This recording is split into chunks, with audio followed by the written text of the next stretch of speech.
The story of Gaygayoma who lives up above. A Filipino folktale. Narrated by PiEnglish. One day, while Apanidala sat weaving a basket under his house, he began to feel very hungry and longed for something sweet to chew. Then he remembered that his field was still unplanted.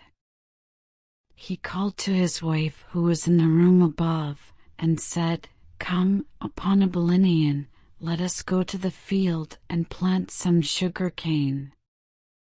So Apanidala came down out of the house with a bamboo tube, and while she went to the spring to fill it with water, Apanidala made some cuttings, and they went together to the field, which was some distance from the house. Apanidala loosened the earth with his long stick and set out the cuttings he had brought, while his wife sprinkled them with water from the bamboo tube. And when they had filled the field, they returned home, happy to think of the splendid cane they should have. After 7 days, Apanidala went back to the field to see if the plants had lived, and he found that the leaves were already long and pointed. This delighted him, and while he stood looking at it, he grew impatient and determined to use his magical power so that the cane would grow very fast. In 5 days he again visited the field and found that the stalks were tall and ready to chew. He hurried home to tell Apanidala how fast their plants had grown, and she was proud of her powerful husband. Now about this time Gaygayoma, who was the daughter of Bagbagik, a big star, and Sinag, the moon, looked down from her home in the sky, and when she saw the tall sugarcane growing below, she was seized with a desire to chew it. She called to her father, Bagbagik, and said, "Oh, father, please send the stars down to the earth to get some of the sugarcane that I see, for I must have it to chew." So Bagbagik sent the stars down, and when they reached the bamboo fence that was around the field, they sprang over it, and each broke a stalk of the cane and pulled some beans which Apanidala had planted, and the stems of these beans were of gold. Gaygayoma was delighted with the things that the stars brought her. She cooked the beans with the golden stems and spent long hours chewing the sweet cane. When all that the stars brought was gone, however, she grew restless and called to her father, the big star. "Come, father, and go with me to the place where the sugarcane grows, for I want to see it now."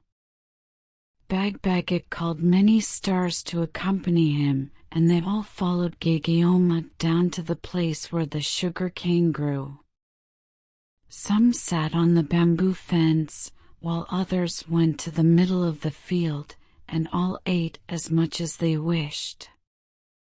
The day following this, Apanidala said to his wife, "Apanidala, I am going to the field to see if the bamboo fence is strong, for the carabao will try to get in to eat our sugarcane." So he set out, and when he reached the field and began looking along the fence to see if it was strong, he kept finding the stalks that the stars had chewed, and he knew that someone had been there. He went into the middle of the field, and there on the ground was a piece of gold, and he said to himself, "How strange this is! I believe some beautiful girl must have chewed my cane. I will watch tonight, and maybe she will return for more." As darkness came on, he had no thought of returning home, but he made his meal of the sugarcane and then hid in the tall grass near the field to wait. By and by dazzling lights blinded his eyes, and when he could see again, he was startled to find many stars falling from the sky, and soon he heard someone breaking the cane. Suddenly a star so large that it looked like a flame of fire fell into the field, and then a beautiful object near the fence took off her dress, which looked like a star, and she appeared like the half of the rainbow. Never had Apenitala seen such sights, and for a while he lay shaking with fear. "What shall I do?" he said to himself. "If I do not frighten these companions of the beautiful girl, they may eat me."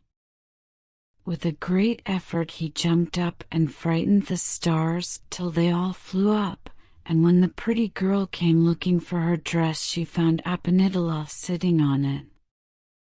"You must forgive us," she said, "for your sugar cane is very sweet, and we wanted some to chew." "You are welcome to the sugar cane," answered Apenitala. "But now we must tell our names according to our custom, for it is bad for us to talk until we know each other's names." Then he gave her some betel nut, and they chewed together, and he said, "Now it is our custom to tell our names." "Yes," said she, "but you tell first." "My name is Apenitala, and I am the husband of a Ponabalinian." "I am Gaygayoma, the daughter of Bagbagak and Sineg up in the air," said the girl. "And now, Apenitala, even though you have a wife, I am going to take you up to the sky, for I wish to marry you. If you are not willing to go, I shall call my companions stars to eat you." Apenitala shook with fear, for he knew now that the woman was a spirit, and as he dared not refuse, he promised to go with her. Soon after that the stars dropped a basket that Gaygayoma had ordered them to make, and Apenitala stepped in with the lovely star and was drawn quickly through the air up to the sky.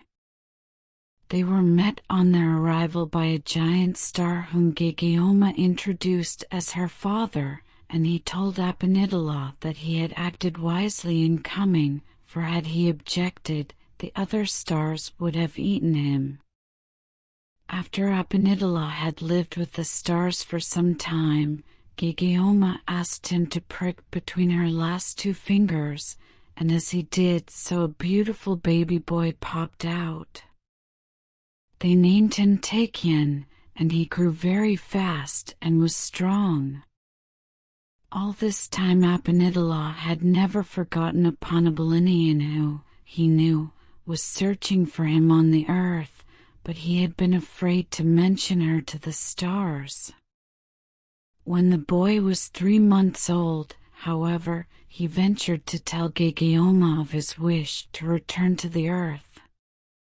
At first she would not listen to him, but he pleaded so hard that at last she consented to let him go for 1 moon. If he did not return at the end of that time, she said, she would send the stars to eat him. Then she called for the basket again, and they were lowered to the earth. Their Apenitala got out, but Gaygayoma and the baby returned to the sky. A Ponabalinian was filled with joy at the sight of her husband once more, for she had believed him dead, and she was very thin from not eating while he was away.